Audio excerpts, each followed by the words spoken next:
Hello बच्चों, कैसे हो आप सब लोग? बढ़िया। तो जैसा कि अपन क्लास 12 की प्रश्नावली कर रहे थे पांचवी, उसमें अपन ने 5.5 लास्ट क्लास में खत्म कर ली थी। आज अपन यहाँ पे स्टार्ट करने वाले हैं प्रश्नावली 5, सातत्य और अवकलनीयता की प्रश्नावली 5.6 के कॉन्सेप्ट, और साथ में ही कुछ क्वेश्चन करेंगे। क्वेश्चन बहुत इजी है इस प्रश्नावली के। अगर आपने आगे वाली प्रश्नावली की है तो आपको पता होगा। अगर आपको हार्ड लग रहा है तो आपको अभी क्वेश्चन देखने में पता चल जाएंगे। क्वेश्चन इतने हार्ड नहीं है इस चैप्टर के सारे क्वेश्चन है वो बहुत ही इजी है। टॉपिक जो आज चलने वाला है अपन का, क्योंकि अपन को कॉन्सेप्ट पता होना चाहिए, बिना कॉन्सेप्ट के क्वेश्चन करेंगे तो ज्यादा हार्ड पड़ते हैं वो, ठीक है ना। तो पहले एक बार कॉन्सेप्ट समझते हैं, क्वेश्चन पूछा हुआ क्या है और क्वेश्चन पूछे हुए हैं उसके अकॉर्डिंग अपन उसका क्या करेंगे, सॉल्यूशन करेंगे। आज का टॉपिक है प्राचलिक फलनों के अवकलज। प्राचलिक फलन क्या होते हैं? मान लो अपन को किसी फलन का किसी अन्य फलन के सापेक्ष क्या करना है, अवकलन, जो उस खुद के सूत्र में दिया हुआ ही नहीं है। एग्जाम्पल के लिए मैं आपसे कहूं कि मुझे y का जो सूत्र, y का जो मान आ रहा है मेरे पास, वो t के रेस्पेक्ट में है। t के रेस्पेक्ट में है का कहने का अर्थ है वो t की समीकरण है। y का जो सूत्र है वो t के सापेक्ष आ रहा है, एक t की समीकरण बना रहा है। जैसे अभी तक आपने जो पढ़े होंगे पीछे वाले, उसमें आपने x square, x cube, sine x, cos x, tan x वगैरह पढ़े थे। अब यहाँ पर जो फलन दिया हुआ होता है वो x में ना देकर किसी अन्य चर के सापेक्ष दिया हुआ होता है, लेकिन इसका जो अवकलन करना है मुझे वो x के सापेक्ष ही करना है। मुझे t के सापेक्ष अवकलन नहीं करना है, लेकिन उसके लिए सीधा मान नहीं निकाल सकता क्योंकि उसके फिर दो चर आ जाएंगे इस सूत्र में। इसके साथ ही अपन को क्या दिया हुआ होता है, जिसके सापेक्ष अवकलन करना है उसका खुद का भी मान दिया हुआ होता है। वो भी किसके रेस्पेक्ट में होता है, वो भी किसके संदर्भ में होता है, t के संदर्भ में ही होता है। तो y का समीकरण भी t के संदर्भ में होता है और x की समीकरण भी t के संदर्भ में होती है, मतलब वो t की समीकरण है। लेकिन मुझे जो निकालना है वो है dy बाय dx। क्या निकालना है मुझे? dy by dx। तो सबसे पहले इस y का किया जाता है अवकलन। सबसे पहले क्या किया जाएगा? इस y का अवकलन। उसके बाद में क्या किया जाएगा? x का अवकलन। लेकिन किसके सापेक्ष किया जाएगा? जो चर उनके साथ दिया हुआ है। फिर मान लो मैंने निकाल लिया इससे, मैंने इसका हल किया। हल में मैंने दो चीजें निकाली। एक निकाला मैंने dy बाय dx, तो dy बाय dt, t के सापेक्ष अवकलन किया, जो कि f डैश t है, जो कि मेरा f डैश t है। नॉर्मली ऐसे ही दर्शाते हैं इनको, फलन के सापेक्ष डैश लगाते हैं और खुद के सापेक्ष dy बाय dt। उसी प्रकार से मैंने dx अपॉन dt निकाला, f डैश t, सॉरी इसको gt लिखते हैं। इसको क्या लिखते हैं? gt, क्योंकि दोनों फलन तो सेम हो जाएंगे। फिर ये फलन f का था, ये सॉरी ये t के सापेक्ष f माना है मैंने फलन, और t के सापेक्ष g फलन माना है, वो भी फलन ही है, ये आपने आगे पढ़ रखे होंगे। अब मुझे अगर dy बाय dx निकालना है तो उसका जनरल फॉर्मूला होता है f dash t upon g dash t। जो मैंने y का अवकलन कर लिया उसको ऊपर लिखो, जो x का अवकलन कर लिया उसको नीचे लिखो। सूत्र के अनुसार कैसे दर्शाएंगे इसको? तो सूत्र के अनुसार दर्शाऊंगा मैं dy बाय dx बराबर dy by dt upon dx by dt। तो कुल मिला के मुझे y का भी t के सापेक्ष अवकलन करना है, x का भी t के सापेक्ष अवकलन करना है।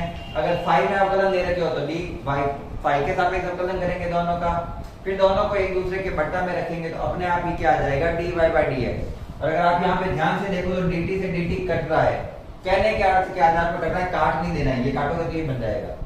dt से dt कटेगा तो dy बाय dx ही आएगा। मतलब dy का dt के सापेक्ष और dx का dt के सापेक्ष अवकलन करके जो उत्तर आएगा वो क्या होगा अपन का? dy by dx। कॉन्सेप्ट समझ में आ गया। कॉन्सेप्ट क्या कहना चाह रहा है कि दो फलन अलग अलग दे रखे हैं, एक y का है और एक x का है। y फलन का x के सापेक्ष अवकलन निकालना है, उसके लिए y का t के सापेक्ष और x का t के सापेक्ष अवकलन निकाल के उनका अनुपात निकाल लो या फिर उनका बट्टा कर दो, उससे आपका dy by dx निकल जाएगा।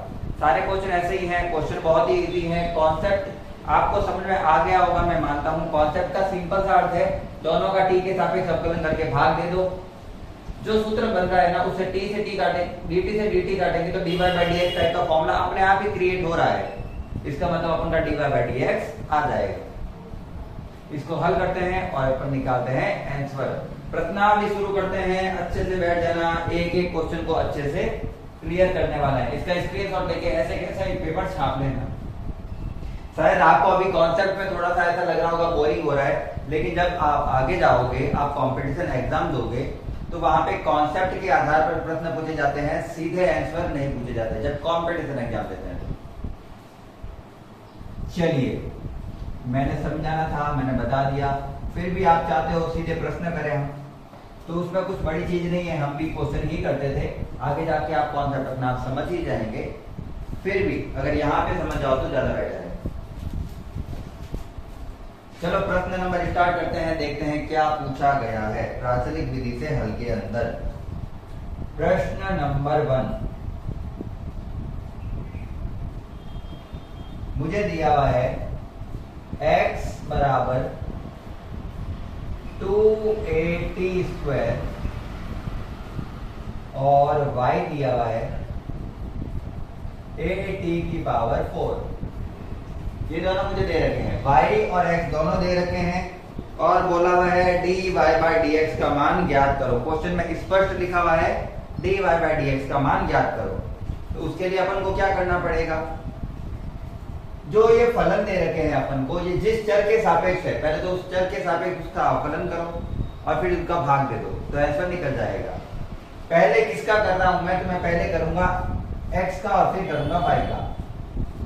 तो मैं यहां लिख देता हूं फलनों का t के सापेक्ष अवकलन।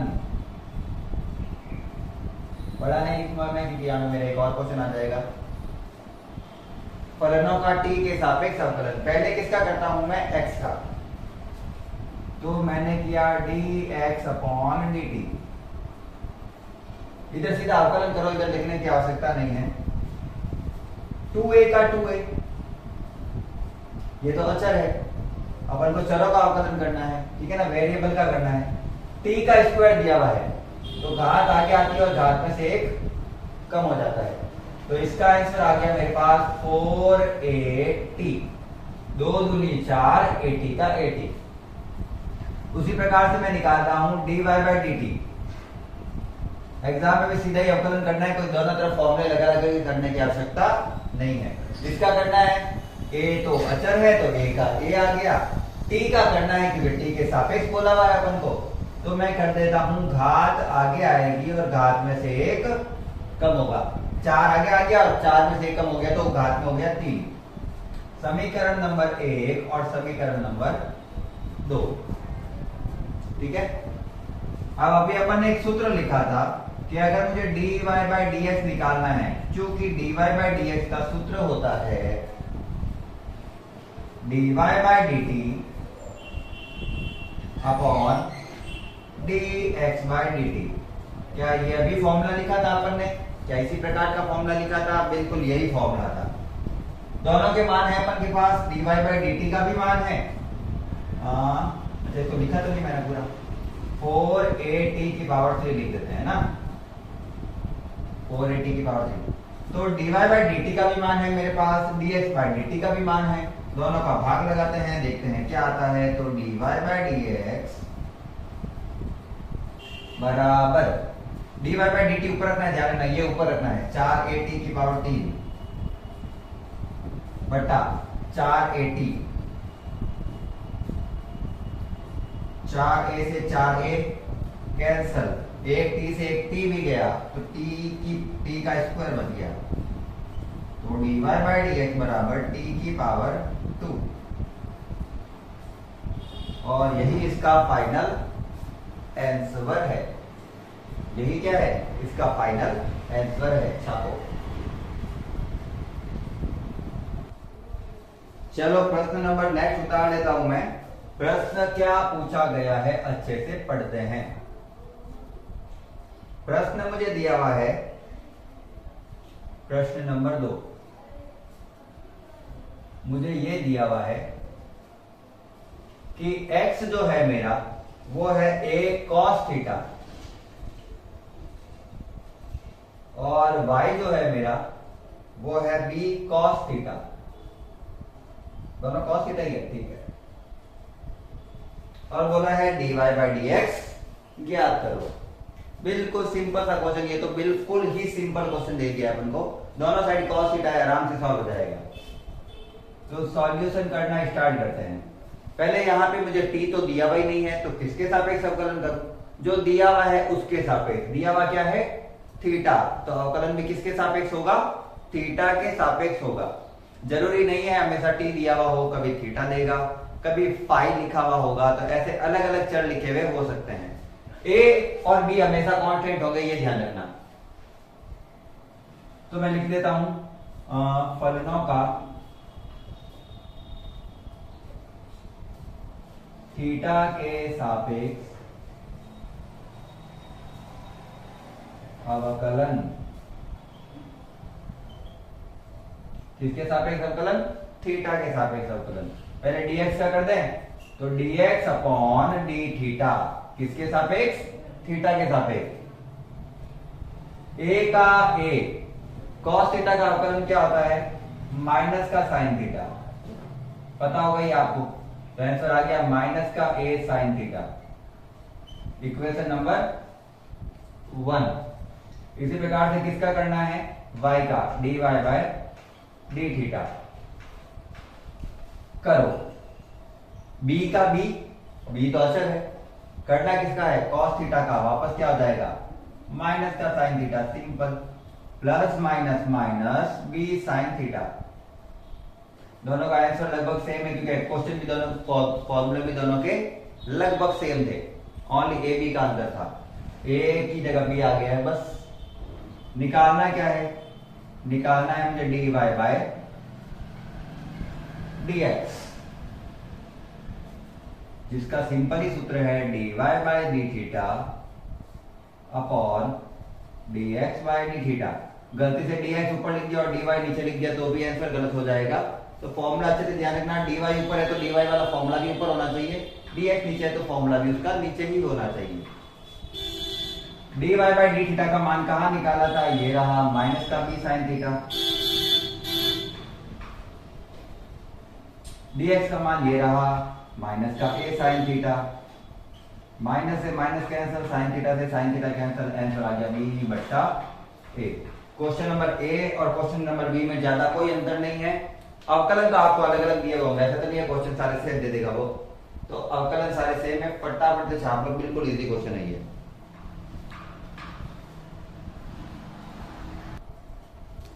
चलिए क्वेश्चन नंबर 3 करते हैं। दिया हुआ है, पहले लिख लेते हैं। x दिया हुआ है साइन t, सिंपल था, ओनली साइन t। और जो y दिया हुआ है वो मुझे दिया हुआ है cos 2t,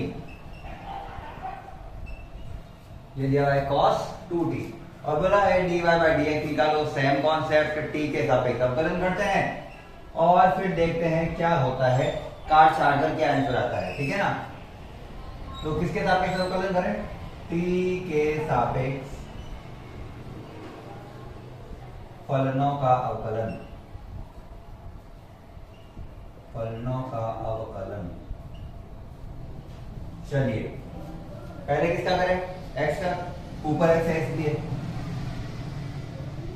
dx upon dt का अवकलन क्या होगा, इसका sin t का क्या होता है, cos t होता है। सर जी मैंने लिख दिया cos t। इक्वेशन नंबर 1 खत्म हो गया, तो चालू होने से पहले क्या हो गया, तो खत्म हो गया। dy by dt, dy by dt एक मिश्रित फलन है, ध्यान रखना है।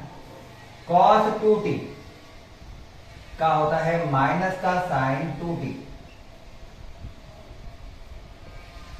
अब आप कहोगे सर यहाँ पे टी होना चाहिए, 2t क्यों लिया हुआ है, तो ये तो आपने पिछली क्लासों में कर लिया होगा। ये क्या है, मिश्रित फलन है, साइन के कॉस का साइन हुआ है 2t का 2t ही रहेगा, लेकिन इस कॉस के अंदर जो कोण आया हुआ होता है इसका फिर से क्या करना होता है, अवकलन। तो 2t का अवकलन होगा 2, तो मेरे आ रहा है -2 साइन 2t। इसको इससे गुणा मत कर देना, ये कोण है और ये संख्या है, दोनों में बहुत अंतर है। चलिए समीकरण नंबर इसको मान लेते हैं 2। और अब मुझे पता है चूंकि कि dy/dx निकालना है मुझे, जिसका सिंपल सा सूत्र होता है dy/dt अपॉन dx/dt। मान रखे दोनों के, dy/dt ये नीचे वाला है, -2 sign 2t upon cos t। लेकिन आप पीछे अगर क्वेश्चन में देखोगे आंसर माना मैं, तो ये आंसर नहीं लिखा हुआ है, सीधी सी बात है, ट्रिग्नोमेट्री है तो कुछ तो चेंज करेगी ये। साइन 2t का फॉर्मूला होता है, जैसे साइन 2x का फॉर्मूला बोलेंगे तो साइन 2x का फॉर्मूला क्या होता है, 2 sin x cos x। Sine 2x का फॉर्मूला होता है साइन 2x cos x, तो साइन 2t का फॉर्मूला होगा sine 2t cos t, 2 sine -2 into 2 sine t cos t, ये साइन 2t का पूरा सूत्र है, बट्टा में क्या आ गया cos t, एक cos t से cos t हो गया कैंसल, माइनस प्लस माइनस का 4 और साइन t का साइन t, ये है आंसर। अच्छे से चेक कर लेना है ना, अच्छे से देखे छापो। तब तक मैं यहाँ पे उतार देता हूं क्वेश्चन नंबर 4। क्वेश्चन नंबर 4 दिया हुआ है x बराबर है 4t और y बराबर है 4/t। ये क्या है, 4/t, और मुझे इसका करना है अवकलन। करो, किसके सापेक्ष करना है, फिर से किसके सापेक्ष कर सकते हो, किसके सापेक्ष कर सकते हैं, t के सापेक्ष ही कर पाएंगे, फलन ही वही है। Differentiate with respect to t, ठीक है ना, t के सापेक्ष क्या कर रहे हैं अपन, अवकलन। शॉर्ट में लिखने का तरीका है ये, dx/dt निकालें तो 4 का 4, और जैसे x का अवकलन 1 वैसे t का अवकलन भी 1, तो इसका उत्तर कितना हो गया, 4 इंटू 1 बराबर 4।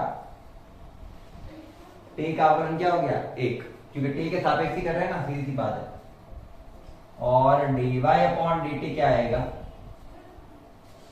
तो 4 का 4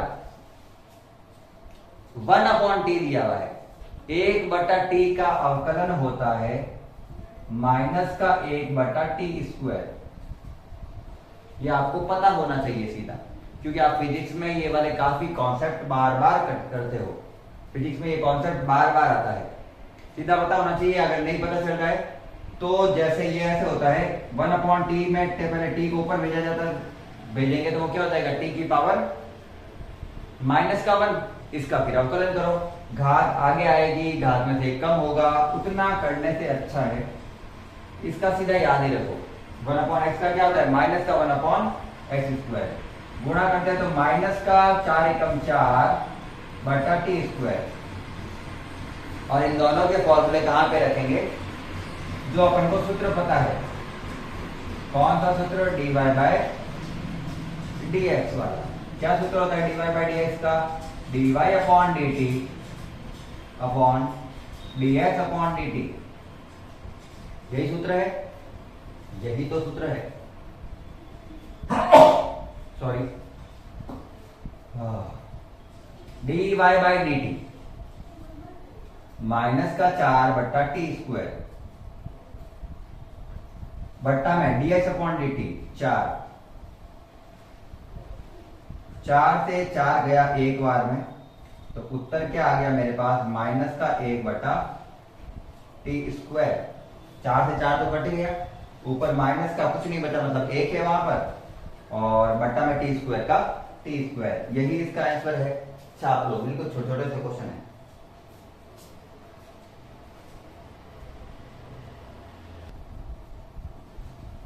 चलिए क्वेश्चन नंबर 5, थोड़ा सा अच्छा क्वेश्चन दिया हुआ है, थोड़ा बड़ा भी क्वेश्चन होना चाहिए ताकि करने में थोड़ा सा अच्छा लगे। क्वेश्चन दिया हुआ है x बराबर cos theta minus cos 2 theta और y बराबर sin theta minus sin 2 theta. दोनों का अवकलन करना है। अब किसके रेस्पेक्ट में करना पड़ेगा? थीटा के रेस्पेक्ट में, और थीटा के रेस्पेक्ट में करने के बाद dy बाई dx निकालना है अपन को। वही कॉन्सेप्ट वही है, कोई चेंज नहीं है। क्वेश्चन थोड़ा बड़ा भी होना चाहिए, अच्छा लगता है question. Differentiate with respect to theta, with respect to theta. इस बार थीटा के रेस्पेक्ट में करना है। पहले किसका करें? x का। वैसे बड़ा तो नहीं है क्वेश्चन, फिर भी मैं मानता हूं कुछ तो है। dy बाई डी थीटा, ठीक है। अवकलन करो।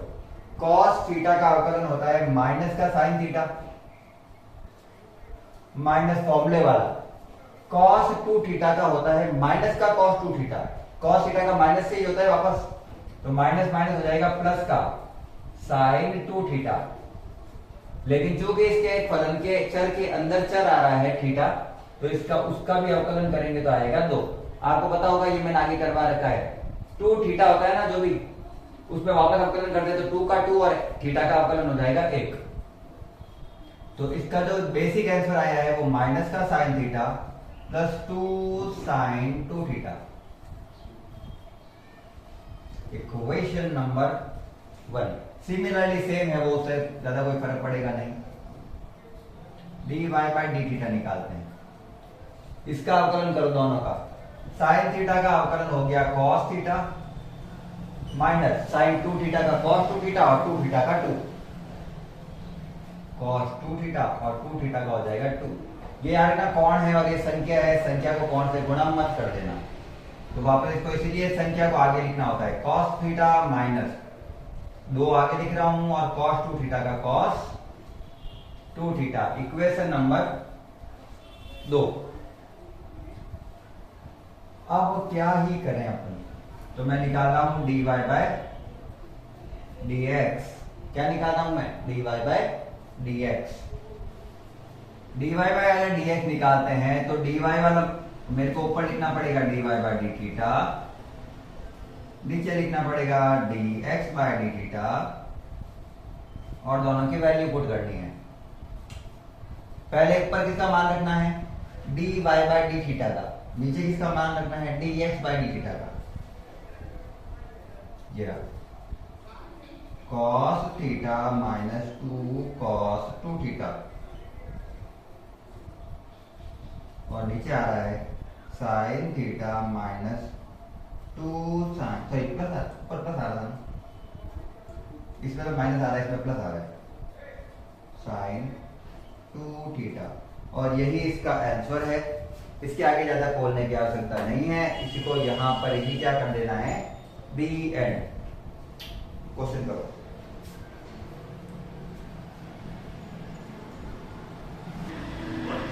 एक चीज जो मैंने नहीं लिखी है वो लिख देता हूं यहाँ पे। साइन के साथ माइनस में क्या था? माइनस का था। अब उतारो। जब तक मैं उतारता हूं क्वेश्चन नंबर नेक्स्ट, वो थोड़ा सेम ही है, सेम ही है क्वेश्चन।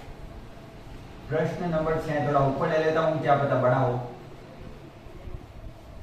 तो मुझे क्वेश्चन में दिया हुआ है कि x का जो मान है वो है a bracket theta minus sine theta. यहाँ पे थीटा x का काम कर रहा है, ये ध्यान रखना। और जो y दिया हुआ है वो दिया हुआ है a bracket 1 plus cos theta. चलिए इजी क्वेश्चन, कोई बात नहीं, सिंपल ही है। ऐसा ही क्वेश्चन है जैसा अभी अपन ने किया है, बिल्कुल ऐसा ही क्वेश्चन है ना। साइन थीटा कॉस थीटा वाले सारे क्वेश्चन सेम ही होते हैं। करो इसका अवकलन करते चलो, सॉल्यूशन करता है इसका। सॉल्यूशन करना है तो किसके सापेक्ष अवकलन करें? थीटा के सापेक्ष, क्योंकि थीटा ही दिया हुआ है। दोनों का अवकलन करो थीटा के सापेक्ष और उत्तर निकालो।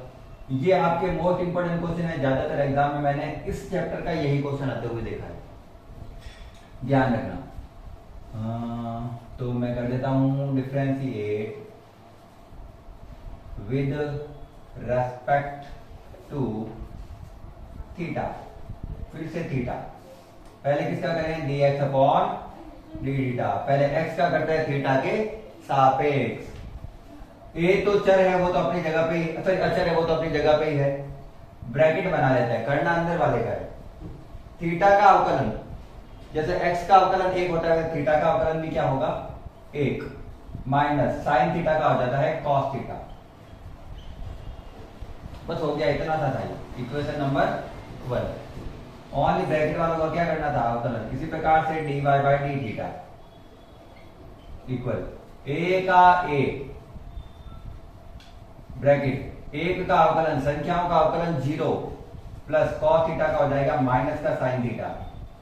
तो इसका आ रहा है minus a sine theta, minus plus minus a sine theta. बस कितना सही था ये, क्या ही था ये। तो चलो क्या करते हैं, अब अपन को चूंकि पता है फॉर्मूला हमेशा लिखना, फॉर्मूला नहीं लिखोगे तो नंबर नहीं दिए जाएंगे एग्जाम में। मेन क्वेश्चन के जो अपन कह सकते हैं एग्जाम में, एग्जामिनर अपन से सब चाहता है कि आप अपन सब कुछ लिखें जो अपन को समझ में आया है। चाहे आपके क्वेश्चन सही होगा तो भी फिर पूरे उत्तर नहीं आएंगे। थ्योरी मतलब जो भी लाइंस होती है बीच में वो लिखनी इंपॉर्टेंट है, ताकि उसको पता चलेगा आपने किस कॉन्सेप्ट के आधार पर किया है। फॉर्मूले लिखने हैं, सॉल्यूशन उसके बाद में करना है। dy बाई डी थीटा कहाँ है, ये रहा, माइनस का a साइन थीटा बटा ये रहा a 1 माइनस कॉस थीटा।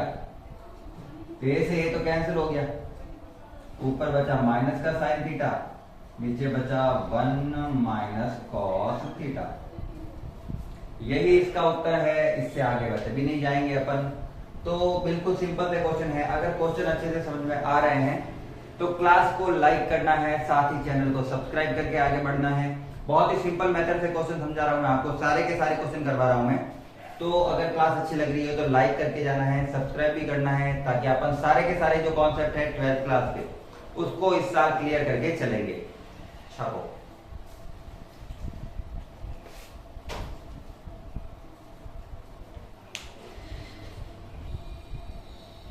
चलिए, इस चैप्टर का सबसे बड़ा क्वेश्चन थोड़ा सा लंबा है, इसलिए आपको दिख रहा होगा मैंने सारी चीजें हटा दी है, जो प्रश्नावली लिखी हुई थी, जो लाइन की हुई थी, सब हटा दिया है। क्वेश्चन थोड़ा सा लंबा है, अच्छे से समझना क्वेश्चन, एक एक पॉइंट को अच्छे से डिटेल में समझाते हुए चलूंगा।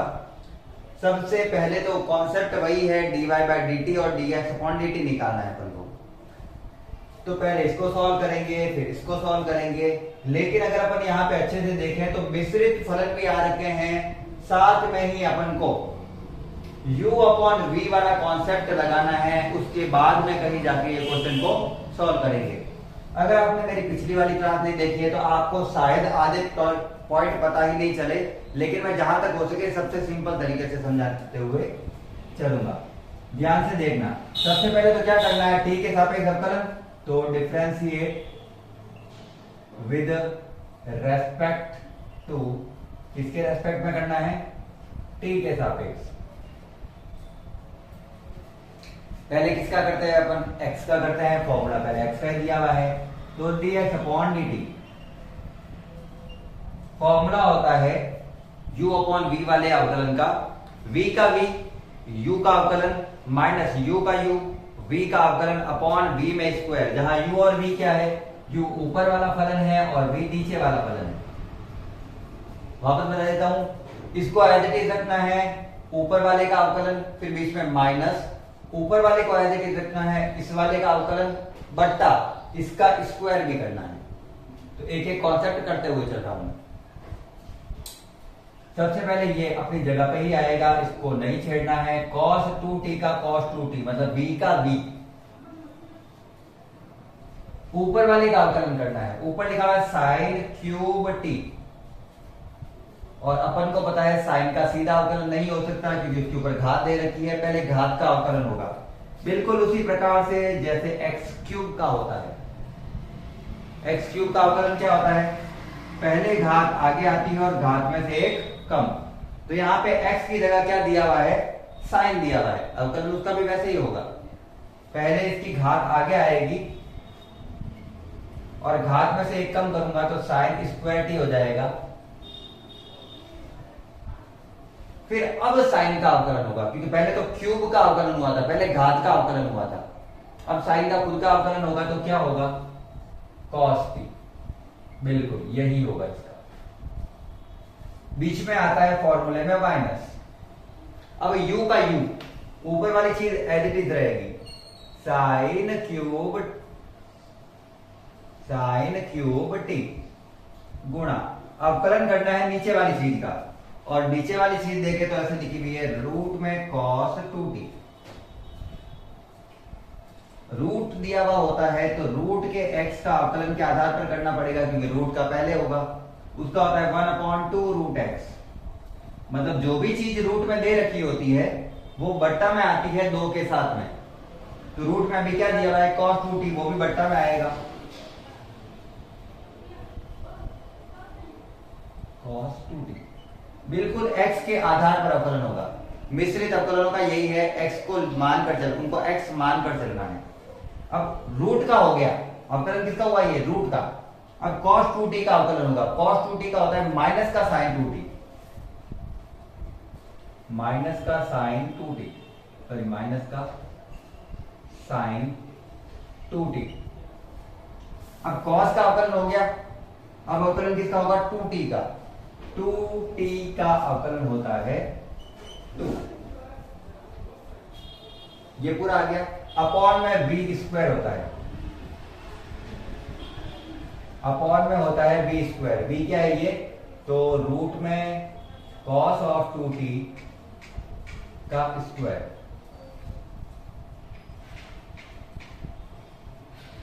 यहां तक समझ में आ गया। v का v, u का अवकलन, माइनस u का u, v का अवकलन बट्टा v का स्क्वायर। अब इसको सेट करते हैं, तो बट पहले तो इसका एलसीएम ले लो ऊपर वाले का, और थोड़ा सा सेट करके देखते हैं अच्छे से, है ना। ये 2 से ये क्या 2 कट चुका है, बिल्कुल कट चुका है। एलसीएम क्या आ रहा है इसका, दोनों का एलसीएम क्या आ रहा है, रूट का cos 2t। ऊपर वाले का, नीचे वाले को भूल जाओगे, ऊपर वाले का हो रहा है। दोनों का एलसीएम क्या आया, cos 2t। अब इसको इधर से और एक को इस पूरे से गुणा करना है।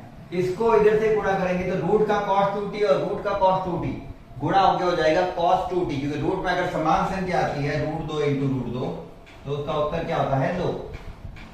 तो पहला आ गया मेरा cos 2t, और संख्या पहले आगे लिख लेता हूं मैं, ये 3 cos 2t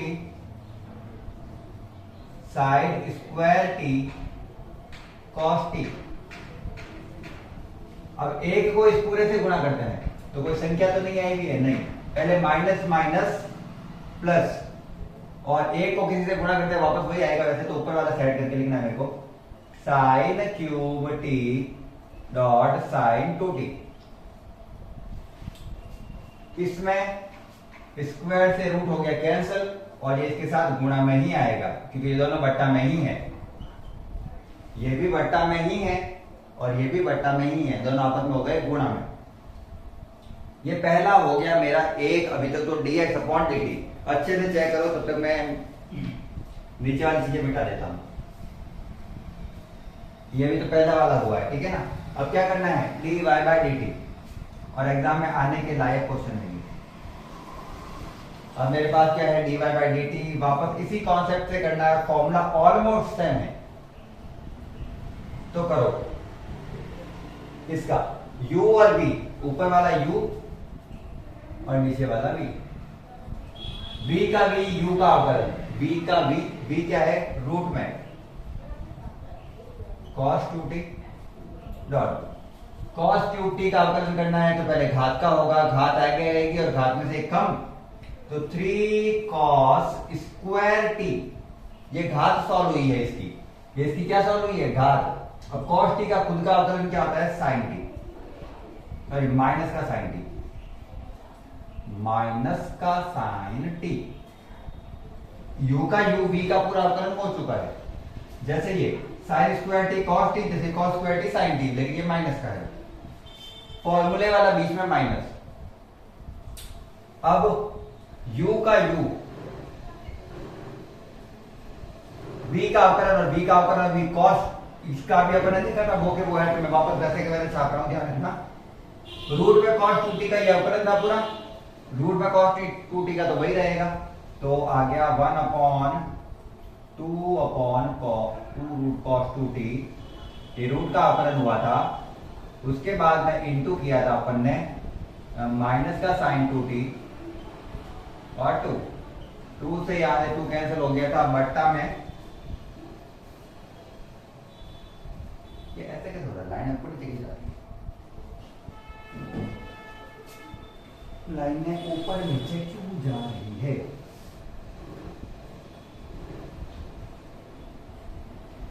और बट्टा में लिखा जाता है v का स्क्वायर, मतलब इस नीचे वाले का स्क्वायर, जो कि यहाँ पे लिखा था मैंने, रूट cos 2t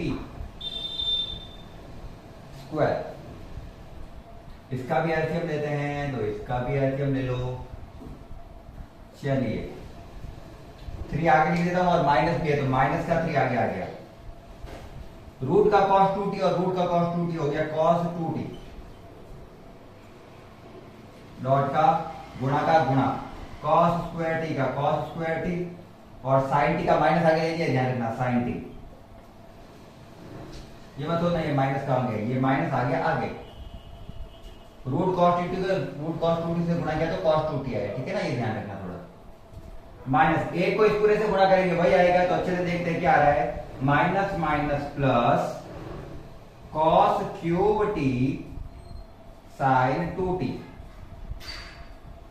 बट्टा में जो उसके था भाई इसके ही होगा, दोनों में सेम ही है। एक तो रूट cos 2t तो आ ही रहा था, डॉट cos 2t ये वाला, क्योंकि स्क्वायर से रूट गया, cos 2t का cos 2t। ये थी अपन की इक्वेशन नंबर 1, ये थी अपन की इक्वेशन नंबर 2। मुझे करना है dy बाय dx का मान निकालना है, मुझे निकालना है dy बाय dx का मान। उसका फॉर्मूला होता है dy by dt upon dx upon dt। तो चूंकि मेरा पेपर यहाँ पे बोर्ड नहीं बचा है, तो मैं थोड़ा शॉर्ट में करके बता रहा हूं, ध्यान रखना। इस मान को ऊपर रखना है और इस मान को नीचे रखना है। जब इसके बटा में ये रखा जाएगा तो cos रूट 2t से ये पूरा ये तो कट ही जाएगा, इस चीज से ये चीज तो पूरी कट ही जाएगी। ऊपर क्या लिख रहे हैं अपन, ये याद रखना, ये y वाला मान ऊपर रखेंगे। जैसे देखो मेरे को दिया हुआ 1/2 और नीचे दिया हुआ 3/2, जो भी xyz। जैसे इसके बटा में कुछ है तो मैंने 1/2 लिखा, इसके भी बटा में कुछ है, वो दोनों सेम है ना, ये चीज और ये चीज तो सेम है ना, तो ये वाली चीज और ये वाली चीज सेम है, तो ये तो कट ही जाएगी। तो ऊपर और नीचे वाला सीधा ये आंसर लिख दे। तो dy बाय dt का तो ऊपर वाला मान लिख देते और dx अपॉन dt का भी ऊपर वाला मान लिख देते हैं। तो उत्तर आएगा फाइनली माइनस का 3 cos 2t cos square t sin t plus cos cube t sin 2t। ये समीकरण 2 लिखी है मैंने, समीकरण 2 के ऊपर वाला मान लिखा है पूरा, बट्टा ये ना लिखते हुए, क्योंकि मैं मान लेता हूं कि जब मैं भाग रखूंगा मान तो ये वाली चीज से कट जाएगी, ठीक है ना। काट भी दी मैंने, लेकिन काट यहां से कटती नहीं है, कट गई वो। सीधा ये लिख रहा हूं 3 cos 2t sin square t cos t plus sin cube t dot sin 2t। और यही इसका क्या है, फाइनल आंसर है। बिल्कुल सिंपल सा है, कुछ कॉमन आ सकता है तो वैसे ले सकते हैं, लेकिन इतना जरूरी नहीं है। इस क्वेश्चन को यहाँ पे छोड़ सकते हैं, ये इतना बहुत है। cos स्क्वायर t इसमें कॉमन ले सकते हो, sin स्क्वायर t इसमें कॉमन ले सकते हो, cos square t upon sin square t tan square t हो जाएगा, बाकी जो बचा हुआ है अंदर लिख सकते हो। नहीं करने की आवश्यकता है, यहाँ पर इसके आंसर को छोड़ देना है। अगर क्वेश्चन अच्छे से कॉन्सेप्ट क्लियर हुआ है तो क्लास को लाइक करते हुए चलना है और चैनल को सब्सक्राइब भी कर सकते हैं आप। अभी के लिए अच्छे से क्वेश्चन को उतारिए, स्क्रीनशॉट ले लीजिए। चलिए आज की क्लास में इतना ही रखते हैं। अगर क्लास अच्छी लगी हो तो लाइक और चैनल को सब्सक्राइब करते हुए चलना है, दोस्तों को शेयर भी कर देना है, बेल आइकन को दबा देना। अपन 12th क्लास का पूरा कॉन्सेप्ट है वो इस साल पूरा अच्छे से क्लियर करके चलेंगे, एक एक कॉन्सेप्ट के साथ सारे के सारे। आपको जितने भी आपको मान लो एग्जाम में समझ में अभी तक स्कूल में समझ में नहीं आए हैं वो कॉन्सेप्ट यहाँ पे मैं क्लियर करवाने वाला हूँ। आज की क्लास को अंत तक देखने के लिए धन्यवाद। जय हिंद, जय भारत, राधे राधे।